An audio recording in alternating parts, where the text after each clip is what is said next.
Hey everybody, happy Friday and welcome to the video. So we're at lineup building for week 6 of the NFL season over on Draftkings, mainly focusing on cash game roster construction. And what that means is I'm just simply trying to build a very safe, high volume lineup for the most part, trying to find guys that are going to be high owned, going to see a lot of volume, they're in good matchups, and they're fairly priced for the most part. Because in cash games, we're just trying to beat half the field. I mean, pretty much. It's like a little bit less than half the field. But in tournaments, yeah, we can target guys that are going to be low and take us to the top to win $1 million. But that's not the goal in cash games. We're going to let other people make mistakes, get those boomer bust guys. And we're just going to try to build a nice, safe, high floor lineup for the most part. Now, a couple disclaimers before I start this video. Number one, don't just take this lineup and use it in all of your contests. I don't even know what the lineup's going to look like yet, and I'm building it simply on the fly here. So don't just take this lineup and use it in all of your contests. And two, you have to be able to think for yourselves and make your own lineups and make your own decisions. You can just use this as an aid to help your cash game roster construction process if you so choose to do so. But before we continue, as always, if you guys could leave a like, subscribe to the channel if you're new, I really do appreciate that. If you want to follow me on social media, the handles are down there in the bottom left-hand corner of your screen. And if you want some more content over on Patreon, links down below for that to get access into all the extra stuff that I have on there, the NFL DFS data sheet, the Discord chat, and all that fun stuff. So if you're interested, links down below for that. If not, that's fine. Let's just dive into today's lineup building video. So for starters, usually in my cash game builds, I like to start with running backs because those are the high volume guys and they're going to be the staple of my lineups most weeks. So this week, I think there's 4 running backs that really are in my cash game consideration. So I like Derrick Henry quite a bit. It's a great matchup versus Houston. He is pretty pricey, but we know we're going to get around 20 or 30 touches with Derrick Henry. Alexander Mattison with no Dalvin Cook, 7,200 in a great matchup versus Atlanta. The Minnesota Vikings have one of the highest implied team totals on the slate at nearly 30 this week. Titans also have a pretty high total as well. So Derrick Henry, Alexander Mattison, I think those are 2 of some of the best cash game option running backs this week because the volume's going to be there and they're in pretty good matchups and we know their upside. And then Mike Davis, I also like him quite a bit too. He's $7,000, which feels a little bit much, especially versus a pretty good run defense in Chicago. But his involvement in the passing game is always going to make him safe every single week until CMC comes back. We thought CMC might come back this week, but that's not going to be the case. And Mike Davis is going to be the 3-down running back once again. He's been very good in all 3 games so far, so he's super safe for cash games just because of how involved he is in the passing game. Then the other running back I think is fine in cash games is David Montgomery here at $5,800. It's just a nuts matchup here versus Carolina. They have been so bad versus the run for a couple of seasons now, and that has carried over to this year as well. So those are like 4 guys you're looking for in cash games. And to start this video, I think I'm going to start off with Alexander Mattison just to plug him in. I think he's going to be the chalk running back this week, and I don't mind eating this chalk in cash games. If you want to get different in tournaments and just go with the passing attack for the Vikings, I have no issue with that whatsoever because Kirk Cousins, Adam Thielen, Justin Jefferson, even Irv Smith at $2,500, they're all in a great spot here versus pretty much the worst pass defense in the NFL, but they're also not that good versus the run either. So if you want to fully stack the Vikings offense, I have no issue with that. They have a team total of nearly 30 this week, which is one of the highest on the slate. And Madison's going to be involved in the passing game as well if need be. So if you want to full stack the Vikings offense, I think that's one of the better stacks this week. And for the most part, you can afford them because there's some cheap options, as Kirk Cousins is only $6,100 this week. And Irv Smith is a free YOLO pump play at only $2,500, really opening up your entire lineup. I also think you could play him in cash games too, but we're going to plug in Alexander Mattison here. So his last matchup versus Seattle, keep in mind, he did not start this entire game. Dalvin Cook was in, ended up getting hurt, so then Mattison filled in, and he was great. Had 20 carries for over 100 yards. And I know you're thinking Seattle's got a bad defense, but actually coming into that game, they had one of the better run defenses in the entire league. Now, it's a bit of a pass funnel defense, but still, it was pretty impressive. He also had 3 targets, 3 catches, 19.6 points. Now he gets to go up against an Atlanta Falcons defense, which just gave up nearly 30 points to Mike Davis. And Mattison, like, the guy's pretty talented. This is a team that likes to run the ball quite a bit, and I think he's probably going to get us around 100 yards, if not more, and more than likely find the end zone once or twice. So I feel pretty good plugging him in my cash game lineup as my kind of my building block for the most part. And then after this, you can go quite a few ways. You can go 3 spin-up running backs with Alexander Mattison, Derrick Henry, and Mike Davis, or you can use 2 of those guys and plug in David Montgomery in your flex spot just to open up your lineup a little bit, which is probably the way I'm going to end up going this week. But I think here the biggest question is, do we go Derrick Henry or do we go Mike Davis? Because you can make a case for both of these guys. So Henry, if you're looking at his game log this season, the volume's there every single week. We know that. 31, 25, 26, and 19. He's averaging the most carries per game in the NFL. And we also know he has plenty of touchdown upside, too. He's scored 4 touchdowns the past 2 weeks, 30 points and 19 points. And this is a great matchup versus Houston. They've actually had one of the worst run defenses in the NFL. The Titans are favored here at home. And Derrick Henry, look, he's just going to get the rock pretty much all game long, and it's a great matchup versus Houston. So I like Derrick Henry quite a bit. I'm going to plug him in here over Mike Davis, but just keep in mind I like both him and Mike Davis quite a bit, and they're very, very close for me. I'm just going to give the edge here to Derrick Henry just because the matchup's a little bit better, but Mike Davis' involvement in the passing game makes him an elite, like high floor cash game play, because we're just looking at the targets. 10 targets last week, 6, 9, 8. He didn't even play the full game in week 2. So I mean, his involvement in the passing game makes him super safe here, and I have no issues at all going with Mike Davis over Derrick Henry. Now, I'm probably going to play around with a couple of builds here, so we might end up putting Mike Davis in for Derrick Henry at some point. But as of right now, we're going to start with these two guys. Then we're going to fill in our third running back. Now, you could go with Mike Davis, but I just don't feel like that's going to be too feasible. Putting in 3 7K running backs. I mean, you can certainly do it. I have no issue with it, but I'm going to go with the cheaper option here in David Montgomery just because he gets the nuts matchup here versus Carolina. I mean, they're averaging around like 40 Draftkings points per game to the running back position. I know he's not a huge volume guy, but his involvement in the passing game the past 2 weeks is something that's really piqued my interest for sure. Like, he had 8 targets last week versus Tampa Bay, just kept getting a bunch of dump offs from Nick Foles. In the week before that, he had 6 targets as well. Now, the games, they've been a bit sporadic so far. So week 1, 8 points, then 21, 7, 10, and 18. But this is just simply picking on the Carolina Panthers, who we know have an awful, awful run defense. And David Montgomery should get close to 20 touches in this game. And if he can get around 20 touches at only 5,800 versus the worst run defense in the NFL, I think he should be able to pay off his price tag. And it sounds scary, but it sounds like Montgomery's going to be pretty chalky this week. So if you want to fade in tournaments, I totally get it. And if you want to go with a 3 spend up strategy with Davis, Henry, Madison, that is fine too. But as of right now, this is kind of what I'm liking to start with in cash games, and I feel pretty good about it. We still got about $5,000 remaining per player. Now, usually at this point, I like to plug in a quarterback. But I'm actually going to start with 2 mid-range wide receivers who I absolutely know I'm locking in this week, and there's just no way I'm going to pivot off these guys just because I love their price tags and I love the matchups for them. So let's move on to the wide receiver spot. We'll see if we can spend up for a wide receiver. But there's 2 guys I want to just plug in right now, and that's going to be Kenny Golladay and A.J. Brown. So we'll start with Golladay just because he's a little bit more expensive. Now, I'm actually a big fan of the Detroit Lions this week. They're going up against the 32nd ranked DVOA pass defense this season, the Jacksonville Jaguars. So they've been very beatable. Deshaun Watson and Brandon Cooks had a huge game versus them last week. And Kenny Golladay, he's only played 2 games this year, but he scored 17 and 16 points. He's scored in each game. And we know he's going to get us around double-digit targets. And he's also pretty cheap as well. I think he should be a little bit more expensive. The Lions have a team total of nearly 30 this week. It's pretty easy to pair him up with Matthew Stafford, who I believe is only $6,300 this week. So Kenny Golladay, I like him quite a bit, and he definitely makes for a very safe play. He's fine in tournaments and in cash games, so I'm going to plug him in first. I think it's a great spot for Kenny Golladay. Then the next wide receiver I'm going to plug in, I don't usually love playing the same running back and wide receiver from the same team, but this week I find myself doing that quite a bit because I love Adam Thielen and I love Alexander Madison, and I don't love doing that, but I don't hate it either just because they're both going to get plenty of volume and they're in great matchups. So this week I feel like I'm kind of doubling up there, which doesn't always feel great, but I don't know. It's just one of those weeks where it doesn't feel too bad when you factor in pricing and matchup.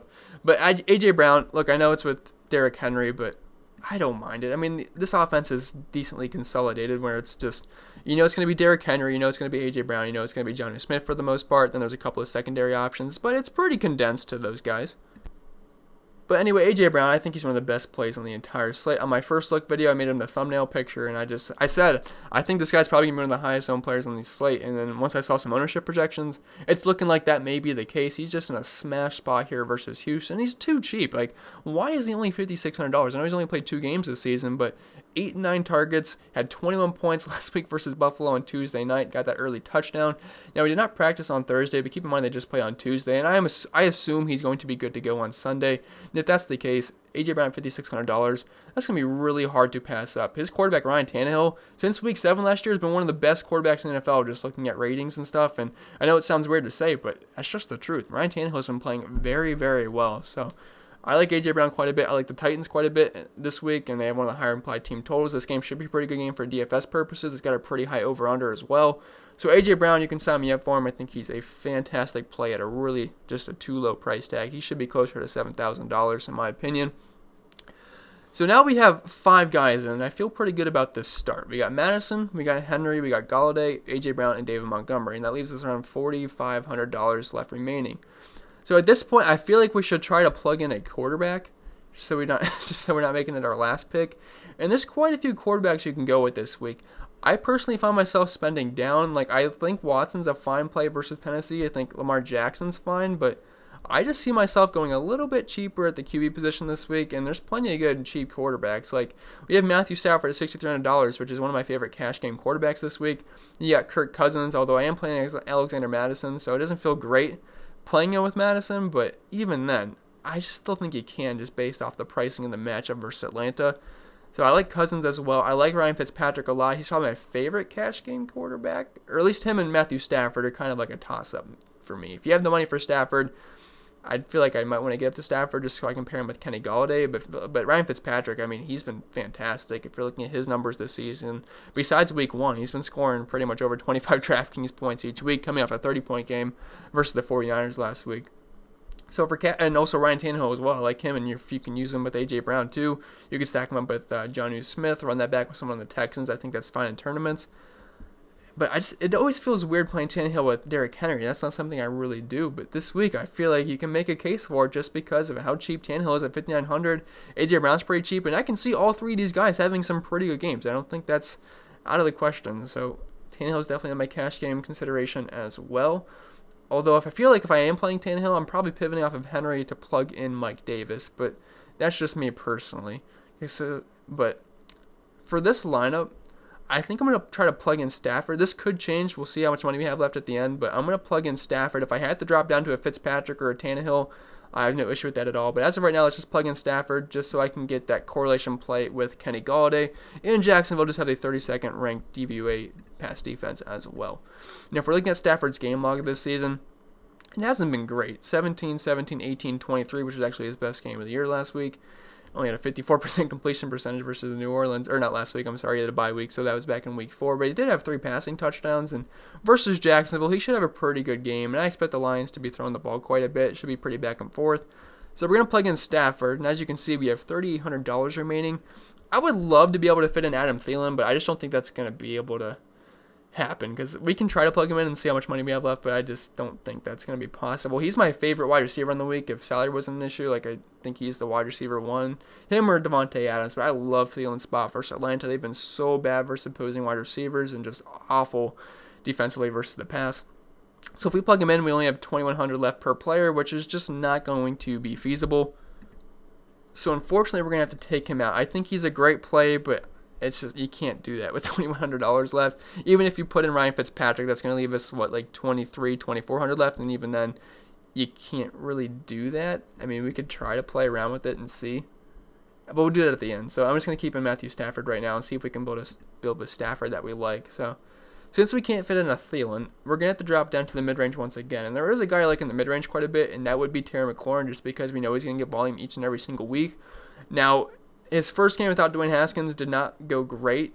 Josh Allen and the duo of Alex Smith and Josh Allen didn't really work too well for McLaurin. He still had 7 targets, and if you're looking at the targets for him every single week, that's what makes him decently safe, because he is pretty much the only option on this offense. Yeah, Antonio Gibson exists, and so does Logan Thomas, but Terry McLaurin, he's like the go-to guy in the receiving game.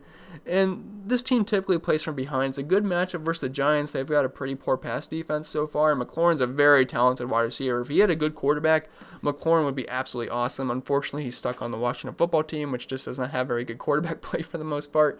But he should get you around double-digit targets, and versus the Giants, I think that's fine. It's a pretty soft matchup for the most part. So $5,700, I feel pretty good about plugging him in. And I think it's a good wide receiver trio. You got Galladay, who should get around double-digit targets. Brown should get around double-digit targets, and McLaurin should get around double-digit targets. And they're all in pretty good spots as well. So I feel pretty good about that. I don't like not having Thielen, but I think those are some pretty good secondary options. Now, at this point, we have $2,900 left. And if we're going to plug in a cheap defense, this shouldn't be too hard to fill out the rest of our lineup. I would like to plug the Dolphins in, because they're my favorite defense of the week just when you factor in the price tag. That's going to leave us $3,000 with our tight end, which if we had 3,100, I wouldn't mind getting to Trey Burton. But since we can't do that, we could plug in Irv Smith because he's only $2,500 and he actually ran around 75% of his snaps last week. Let me see if I can find him quick. Okay, I got him. So he actually totaled his season targets last week. So he had 5 targets last week, and before that for the whole season, he had, 6 targets. I thought it was 5, but it's 6. And he actually had 10 points, 5 targets, 4 catches, 64 yards, ran around about 75% of Kirk Cousins' dropbacks. So I think he's a fine play. It's just now we have 500 left over. We could upgrade the defense a little bit, go with someone like the Bears. Don't really want to play the football team, although they are playing the Giants, so maybe you could do that. The Buccaneers versus Aaron Rodgers, no thank you. I feel like we could probably spend up on our tight end maybe a little bit more instead of Irv Smith. So let's see if we can... So if I can't get the Dolphins' cheap defense, I actually like the Vikings, especially if Julio Jones doesn't play, because Matt Ryan has just not been playing very good football recently. So we can plug them in. I know they're not that great of a defense, although they have been improving since week 1 for sure. That's going to leave us 3,600 left, which I believe we could fit in. I thought we could fit in Austin Hooper. We could go Logan Thomas, but since I'm playing Terry McLaurin, I don't really want to do that. So it actually looks like if we drop down Matthew Stafford, we actually could fit in someone like Austin Hooper. And I don't mind that because I don't really like any of those guys that are below Austin Hooper for the most part. So let's plug in Fitzpatrick. And like I said, this guy has been great for fantasy purposes. Like, he's got nothing to lose. He just goes out there, has fun, and just chucks the ball, and it tends to work out a lot. So if we're looking at his numbers, week 1, he had 8 points, but after that, 27, 25, 26, and 30. And he also has a bit of rushing upside as well, like 38 rushing yards, 47, 16. He's got 2 rushing touchdowns on the season. So Fitzpatrick at $1,500 versus the 31st DVOA pass defense in the New York Jets. I think that's a great cash game quarterback for sure. I think in cash games you're pretty much going with either Matthew Stafford or Ryan Fitzpatrick for the most part, but you could sprinkle in a couple of other guys as well. And now we have 4,000 left for our tight end. I would prefer Eric Ebron here over Austin Hooper, but I don't have the money for him, so I don't mind Austin Hooper as a consolidation prize there, or consolation prize. He's actually had 2 good games in a row, and the targets have been creeping up. He had 7 targets versus Dallas and 10 targets versus the Colts, which was really nice to see. He had 10.7 fantasy points and 14.4 points the week before that. And Hooper's a good tight end. We know how good he was last year in the Atlanta Falcons offense. Now, the Browns have they like to spread the ball around a little bit, and they like to run the ball quite a bit, but I think Hooper, just volume alone at only $3,900, which is the cheapest he's been all season, I don't mind that as a play at tight end, and that's actually a decent cash game build. You got Fitzpatrick, who's cheap, but he's been great for fantasy purposes, and it's a great matchup versus the Jets. You got 2 high-volume running backs in Madison and Derrick Henry. You got a decent volume running back in David Montgomery, but he's also involved with the passing game, and he's got the nuts matchup versus Carolina. You got some high-volume wide receivers that are in good prices and good matchups in Galladay, A.J. Brown, and Terry McLaurin. You got Hooper's mainly just a price play, and the Vikings, they're playing Matt Ryan, who's just has not looked that great, and especially if he's not going to be with Julio Jones this week. Matt Ryan without Julio Jones is not usually a pretty sight, so I feel pretty decent about that lineup. But again, guys, don't just take it and put out your contest. It's only Friday, and a lot of things can change since then. But I do want to see what it would be like if we could fit in Adam Thielen, because I do like Thielen quite a bit this week. So I feel like we're going to have to take out Henry. We'll take out Henry. We'll take out McLaurin, because I want to use Galladay and A.J. Brown for sure. And we'll take out Austin Hooper. So let's plug in Adam Thielen and see how we can get this done. I just want to see what an Adam Thielen lineup would look like. So we have 4,800 left, which means we're probably going to have to punt with a guy like Irv Smith. Now, if we do Irv Smith, we now have 1, 2, 3, 4 Vikings in our lineup, which does not feel great. We're going to just see what it looks like, though. We're going to plug in Irv Smith. He's just a 2,500 YOLO play, and that means we have 7,200 left per player, which means we can fit in a guy like Mike Davis, which I have no issue with that. Although, if you want to just not have 4 Vikings players in your lineup, you could actually upgrade Alexander Madison to a guy like Derrick Henry. And that could be another way to go, too. So, actually, Adam Thielen's not that hard to fit in. It just depends on what you're going to do with your running back slot for the most part and your tight end as well, and defenses for the most part. But, yeah, I'm kind of liking the start to this lineup when you go with guys like Derrick Henry, Madison, Galladay, A.J. Brown, David Montgomery. Then it's kind of just a matter of filling in the spaces. But, again, things can change, and I could pivot off of maybe a guy like Montgomery and go with a little bit of a safer build with someone like Mike Davis. But as of right now, I think it's a decent starting point for the most part. But with that being said, guys, I'm going to get out of here. I hope this video was helpful. If it was, make sure you leave a like. And if you're new to the channel, hit the subscribe button. It really helps me out. I really do appreciate that. Getting our way to 7,000 subscribers, which is awesome. I do appreciate each and every single one of you guys. If you want to support me over on Patreon, you can do that as well. Links down below for that. But I'm going to get out of here, and I'll see you guys in the next one, which should be my core plays video. I'll have that posted. I could either have that posted tonight or tomorrow maybe. So either way, we'll see. But thanks for watching, and I hope you guys enjoy the start to your weekend.